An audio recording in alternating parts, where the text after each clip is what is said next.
people in this country are available as a common market. They are coming, they will be brought in by Airtels of the world, they will be brought by the smart startups of the world, they will be brought in by the banks, they will be brought in by the fintechs. Everybody collectively is bringing 1.5 billion people onto the market who's nobody's private property.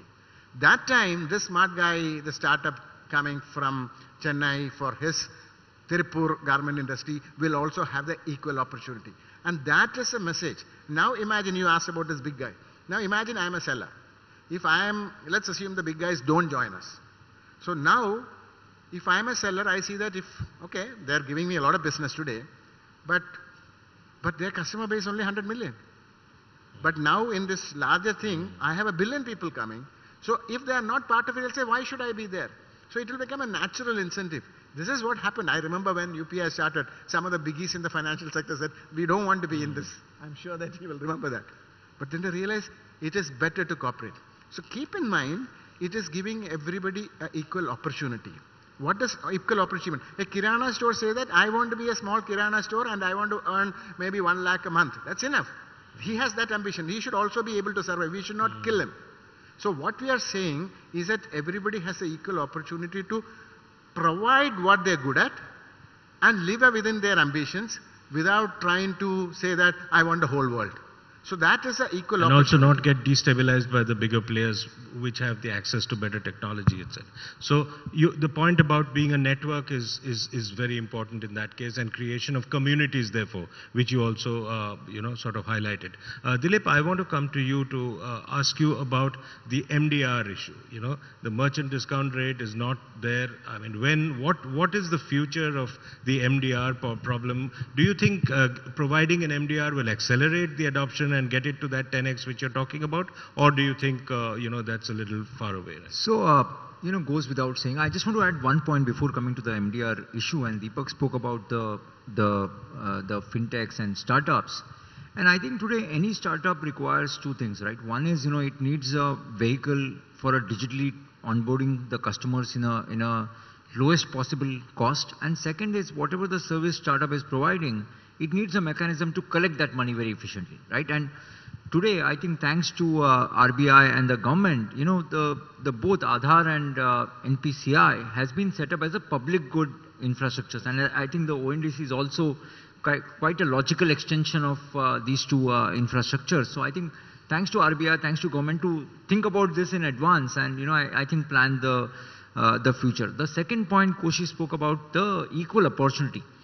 I think the equal opportunity is very important, and I think the RBI's principle of interoperability is embedded back in our blood. Whatever we do now in India, whatever payment system you call or whatever the institution you call are fully interoperable, equal opportunity to all players, and based on their capability, their competence, they are able to gain the market share. Now coming back to the MDR issue, obviously goes without saying that while we are at X now and we are looking at 10X, we need revenues. We need reasonable revenues. Let me use the word reasonable. It should not be a profiteering tool, but it needs reasonable incentives. And thankfully, the government of India last year provided some incentives to the level required, and I'm sure this year also they may consider to provide that. Now, when we look at the UPI, which is like customer using its own money, now we have started with the RBI's recent approval. The credit is also now coming up on UPI. Right. So now the credit, it's a loan product, and there the MDR exists. So there is enough opportunity leveraging the UPI. When you look at cross-selling the other financial services products, looking at providing the fully digital credit. Now, we just have 40-50 million unique Indians having credit cards. Now with UPI, we have an opportunity to underwrite every Indian. You're talking about the right? RuPay card, the RuPay I'm through just saying, UPI. while the RuPay card exists, it's a digital version right now. Today, most of the times you are transacting using the phone, even when you have a card. That's so right. Technically, what we are saying is there are many opportunities using this platform for the ecosystem to make revenues, right? So for the debit transactions, it will be there will be no charge. It's not a zero MDR. The government is providing the incentives. Correct. Till the time government provides, it's fine. I'm saying we are okay. Either the merchant pays or the government pays in that sense. Now, I want to also talk about the smaller, players who are coming into the system, which is a critical element of all the stuff that you guys are doing. How do you, sort of take the message to the smaller towns and the villages that UPI is the next big thing? I mean, I would like to ask Dilip first, and then we can talk about ONDC. So, today also, if you look at, tier 3 to 6 or tier 2 to 6, you see QR codes there. You see the QR codes. Yes. Thanks to the smartphone penetration, we see a huge uptake in QR codes. And actually what happens is, the credit cards have actually not gone back to tier 2, tier 6 because there is no POS machine, right? People are not, it's not viable to install POS machine. It's a demand chicken and egg situation. So now that QR codes have already reached to that situation, obviously nobody's saying that the growth is not, growth is possible. Today we have about over 50 million unique merchants accepting the digital payments in country today, right? So in our assessment, as the smartphone penetration goes, and also now we have the RBI recently announced the feature phone-based payments, the voice-based payments, conversational payments, and proximity payments. So I think we believe that the growth will be driven by the rural centers here on. But P2P is still a huge, overwhelming part of UPI transactions. But no longer, Saurav. Today, I'm happy to announce that early when we started, P2P was 90% of the overall UPI volumes. The first time, last few months, we are seeing more than 50% is P2M. Okay. And P2P has now dropped down to less than 50%. So now it's P2M is that's a big change. And technically, some of the P2P is actually P2M because the self-service plumbers, electricians taking the payments as P2P in that sense. Yeah, that's true because those are stuff we typically tend to view as P2P. But actually it's P2M. Now, coming to the ONDC part and the reaching the last mile in terms of the tier 3 and beyond, how do you tell the seller and the buyer or the people who are coming onto the network, how do you sort of educate them about stuff like cybersecurity? How do they use the system? What are you doing at the ONDC level to do that? As you would appreciate, there's no abracadabra here. While the first step that we did is we made it possible to get everybody equal opportunity. But we understand that that's not sufficient. There are two things to happen. One is, while the technology can be used by any big guys without any help at all, taking advantage of it, the small guys have a handicap. So we have multiple strategies. Let me just quickly run through them. One is that we are on an evangelization trip with ONDC, MSME, Ministry of Small and Medium Enterprises Center, all states, all of them are now want to be using this because they were all trying to help their industry segments. One of the biggest challenges that they all faced, whether it is MSME or NABARD, SIDBI, all of them are say that come, let's do it together because the biggest problem, they knew they had a reasonable control on the supply side. They could help them to digitize. They were willing to teach them. But on what basis? They said, I digitize and what can I get? Efficiency? I said, I'm selling so much. What is the big efficiency you're talking about? What every businessman is worried about is, Danda kaha? Where is the money? And that is where all of them could do nothing because customers were somebody else's private property. Now that customers are a common pool available, they said, now it makes sense. I will tell each of these customers, tell that you are entering to enhance your market access. And the rest, now that you're done, okay, efficiency will follow. So there is a change in incentive structure itself, which is giving a lot more confidence onto the wide variety of state ministries, central ministries, institutions like NABARD, SIDBI, all of them, and even philanthropic capital, saying that now it makes sense. If I educate them, there is a merit. Second thing, like I said, it is not 3 platforms or 2 platforms taking 100% market share. It is going to multiple platform and the buyer and seller. That's where my friend will come and help me out. He said, because it's going to drive startups. Yes. So every startup doesn't, while we are proud of the unicorns, every startups, every businessman doesn't want to be a unicorn. He wants to have a decent business and a decent standing in a society with decent profit. Can he survive? Today, no. In fact, that is one of the biggest challenges in the developed world. They are challenging because of this amount of concentration. The small guys are dying out.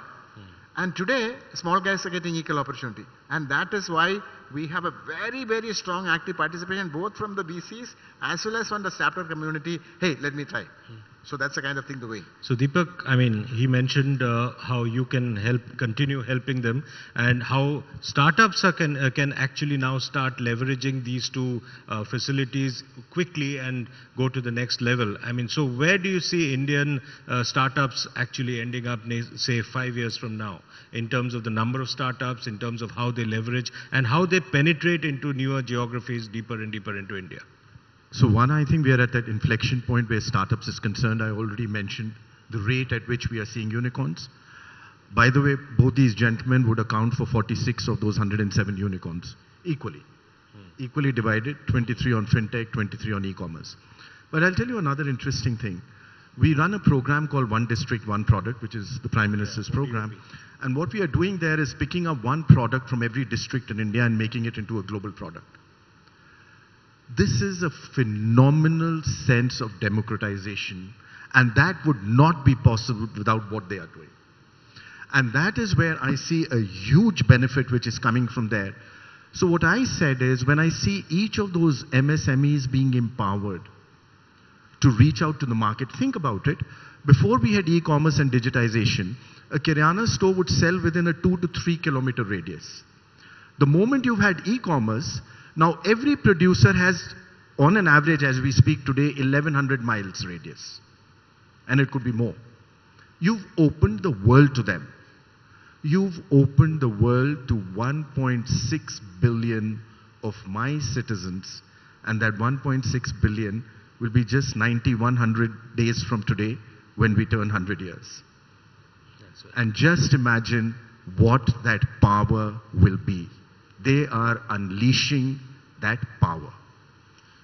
Absolutely. And I think just to, as we end this session, just to ask Mr. Koshy, how quickly do you think, now, I mean, you may say that, you hold your horses, it's being rolled out, but at the same time, as the speed of UPI adoption has shown, and it's continuing and, by leaps and bounds, how do you see ONDC shaping up, and maybe in the next 3 to 5 years, what do you see ONDC shaping up as a network? I believe that I might be able to, thanks to Dilip, I might be able to do a little faster than him because he has done. But I'll tell you what's the ultimate vision. That's what we should do. We should see what's a dream, not some short-term. I don't want to talk like an analyst or talking to like an analyst. Okay.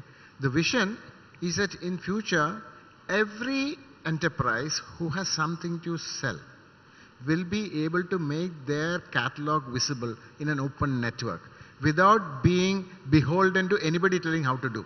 Today, that's a challenge. For a brand manager, everything is in his control except e-commerce. Tomorrow, that will become irrelevant. So that's the way I look at it. Will become an extension of his marketing strategy, an extension of commerce. And they will be accessed by a set of people who will bring the relevant segments to the relevant products because of the innovation that's possible on the buyer side too, and the unbundling that become possible. So he's going to 10x. Any figures you want to tell us? No, he has already proven. I'm just started. So that's where the democratization of digital commerce is headed, and I think these three gentlemen here are really powering this amazing revolution which India is seeing. Digital India in the truest sense of the word. Ladies and gentlemen, a big hand for these three, and thank you for a wonderful session. Thank you so much, gentlemen. Thank you, Saurav. Mr. Mudit Dalmia, Vice President, NL Dalmia Education Society, joining us to present a token of his appreciation.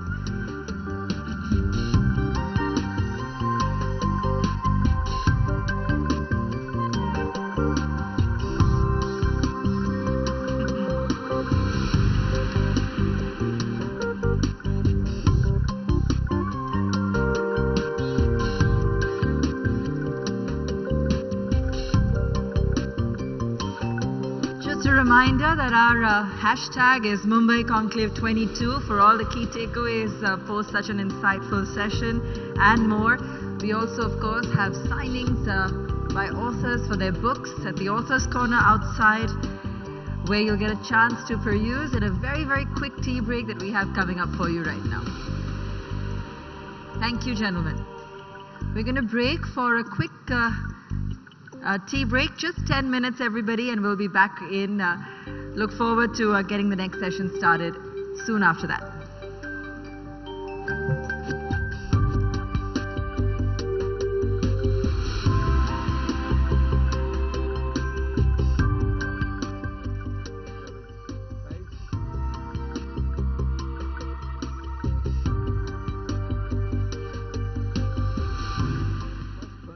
Published the climate change report, very proud of. We are going to use 50% of renewable for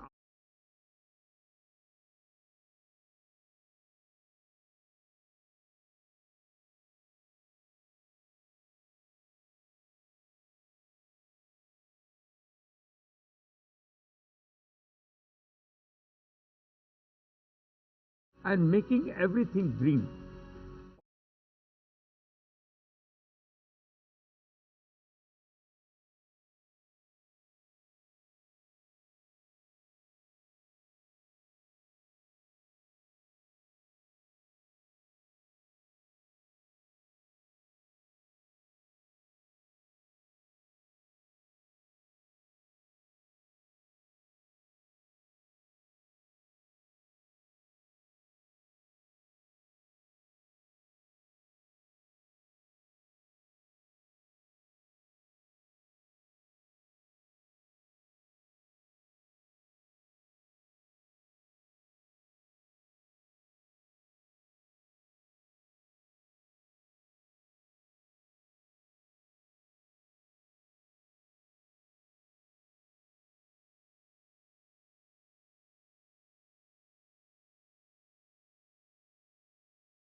Hinduism, a civilizational state.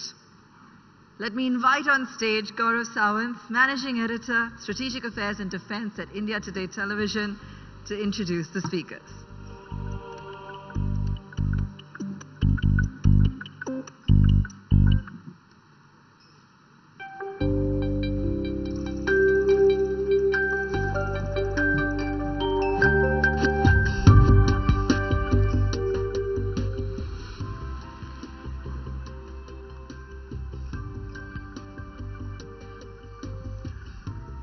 Good afternoon. A civilization that preaches and talks of Ayam Nij Paroveti Garana Laghu Chetasam Udar Charitanam Vasudhaiva Kutumbakam, that the entire world is our family, is one family. A civilization that talks of Ekam Sat Vipra Bahuda Vadanti. What does this mean? We'll talk about this. A civilization that talks about Aham Brahmasmi. What does this mean? This is our philosophy, this is our way of life, and this brings me to our question of the day. A civilizational state, an idea whose time has come. Let me invite on stage Ambassador Pawan Verma. He's diplomat, author, and former member of parliament. Sir, welcome on stage. Let me also invite Harsh Madhusudan Gupta, investor and author, and take these questions to our guests.